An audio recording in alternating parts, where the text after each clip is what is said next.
All right, what's up, YouTube? Caleb back with another video today, man. And honestly, man, I just want to take the time out to just kind of chop it up with you guys a little bit, kind of get a little bit vulnerable and everything. And I was kind of thinking to myself over the past week, and I was listening to a sermon by Myron Golden here on YouTube. If you guys haven't heard of Myron Golden, I definitely suggest you guys to go and check him out. I definitely think he has a lot of value and advice that he's helping out or he's giving to help people out get through their daily challenges and life struggles as well. So shameless plug. There you go.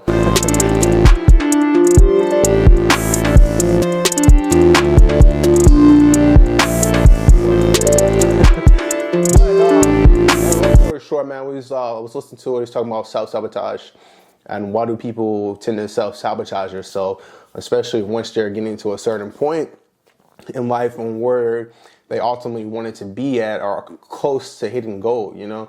And I was sitting there thinking, and I definitely been a victim of myself as far as just, you know, having self-sabotaging behavior, especially maybe when I'm like about to close out that real estate deal or something like that, you know, kind of start overthinking a little bit, kind of thinking maybe like, or stuff maybe start kind of going wrong a little bit, and you kind of like, I don't know, man, like I made it just sitting and chill here. And that was one of the things too. He said a lot of people tend to get stuck in their comfort zone because they don't want to go through the growth and uncomfortability that it takes to reach to that next level and push through their resistance zone.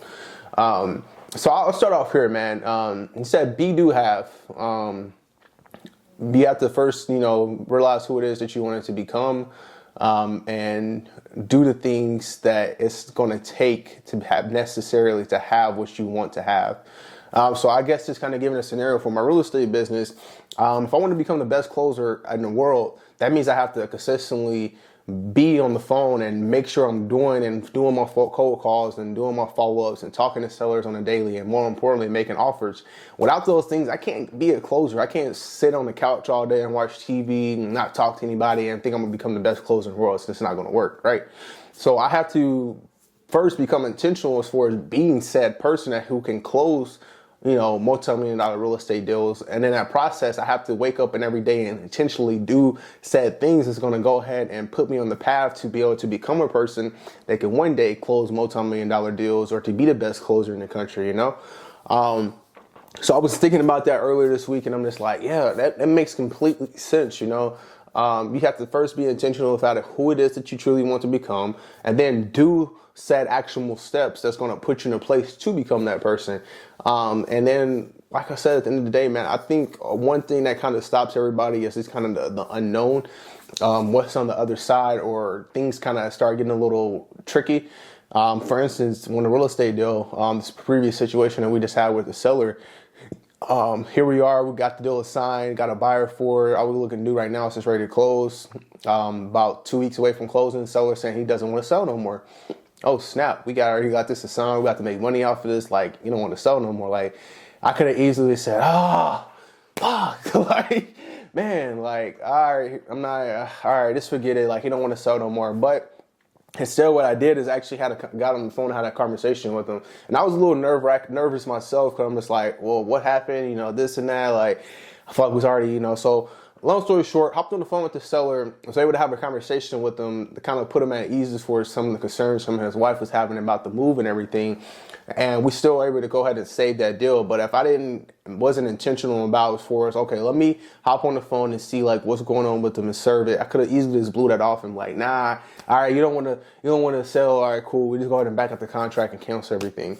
And there's been plenty of times like that for my real estate business where I've hit a certain resistance point. As far as deals falling through, may not be able to get a deal within a couple of months, offers maybe getting rejected, everything's just kind of just going wrong, right? And it's just like, do I really want to continue doing real estate? Like, is this really what God has destined for me to personally do within my life? You know, I know other people's out here doing it, but is it meant for me? Because right now, it don't seem like nothing is going right on my end. Like, everything's falling through, everything's trash right now. Like, I've been busting my ass for the last month, I haven't got nothing. It's easy to sit in that, right? And just think about everything that's going wrong, right? It's really easy just to be like, I feel sorry for myself, woe is me mentality, right? But, you know, I think those are the times that he talks about that people hit that resistance, and instead of getting uncomfortable and growing and pushing through that resistance level, they tend to be like, all right, well, nah, it's not for me, man. I'm not doing real estate anymore. I'm gonna go find something else to do. I'm just gonna work my 9-to-5 job, right?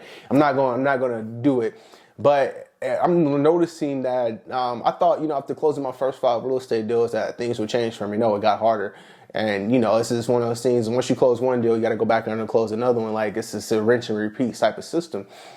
And kind of what was just going to that to say, man, once you hit that resistance ceiling, that usually is more so of a strength signal. That lets you know you're doing something right.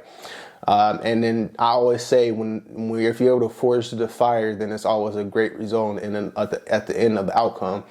And honestly, man, I can say I've had a lot of resistance points within my real estate business, but like he said, they also can be strength signals, and being able to push through those resistance points has brought a lot of strength and confidence within my business as far as being able to get through those and problem solve and building up that confidence to say, hey, I could actually do this. Like, things may not be going right, but it's cool. We're just going to stay the course. We're just going to be intentional as far as becoming the best closer in the world by hopping on the phones every day, making calls, following up with sellers, making sure I'm doing what I need to do within my business in order to have the things that I said I want to have within my real estate business.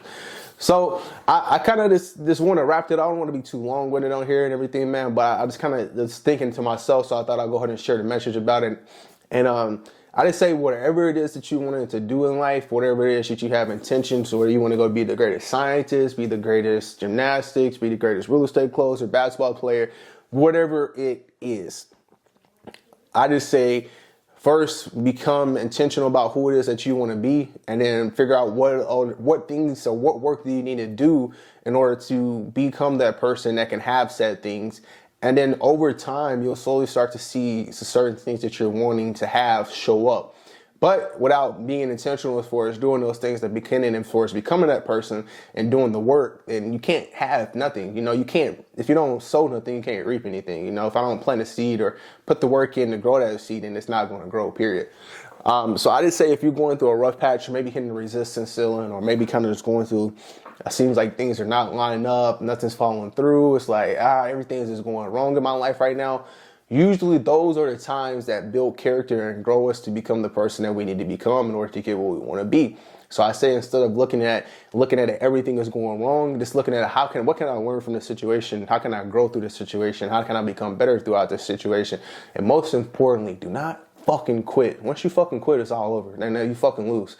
If you don't quit, then you can't lose. Only people that lose is people that quit and give up and are comfortable with sitting in the comfortability. Like, you have to be uncomfortable to grow. You have to be uncomfortable to get what you have. You have to be uncomfortable to do really anything in life, anything life that's worth having, I say. I put it like that. So I say, definitely make the conscious effort and decision to decide, am I going to hit that resistance zone and just stay comfortable and go back to the regular life I've been living, or am I going to be able to push through that resistance zone and become uncomfortable and grow within the process and learn to become the better person that I know I can be in order for me to have what it is I say I truly want to have. And I'll leave you with this last little quote. Wall Street Trapper, he says, you either change what you say you want to have, or you must change what you say you want to have. So go ahead and leave it out there, man. I hope this video helps somebody. I definitely be dropping more of these as I come. Like I said, I'll be thinking about this stuff all the time. So I just thought I'll go ahead and share that little tidbit with you guys, and hopefully somebody's able to hear or I guess watch this video and get a little bit of inspiration from it. So if it was able to help you, definitely share it and send it out to somebody that you may know, or if you have any comments or anything like that, drop them in the comments below. I'd love to talk with you guys and get any feedback or anything back, and hopefully this was helpful to someone. So peace out, and IBK Rice back with another video, baby. Yeah.